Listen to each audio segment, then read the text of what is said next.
এই গুদির ব্যাটা বানার কাছে কেন খালি খচখচ হচ্ছিস? এক্ষুনি পদে বানাতে চাগিয়ে তো দেখবি, খালি বানার কাছে খসতে এসছে বানা। দাঁড়া বানা, আজকে আমার বানা দিয়ে একটা বুদ্ধি কাটায়। তোরা বাড়া দুজনে ফোন মারামারি কর বাড়া, আমি ডাকতে চললাম পুলিশকে। গুদির ভাইগুলো সারা খালি বসে আছে। মারা খেলটো মারা কানা মারা গুদমানি এটা আমার মাথায় একটা বুদ্ধি এসছে কানকির ছেলে।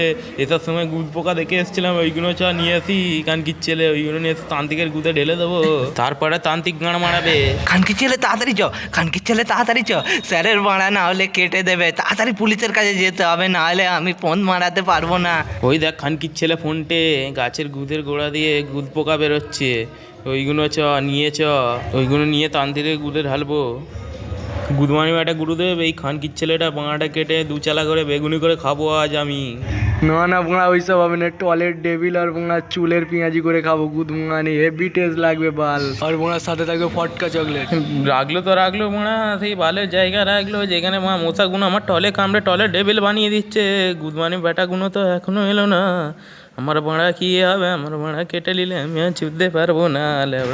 গুদমানি বেটা আমাকে ছেড়ে দে, তোর মন্দিরে আমি কখনোই আসবো নি। গুদমানি বেটাগুলো কোথায় গেল? নন্ডে ফোনটে বাগানে যে ফোন মারামারি করছে কানকির ছেলে দুটো মনে হয়।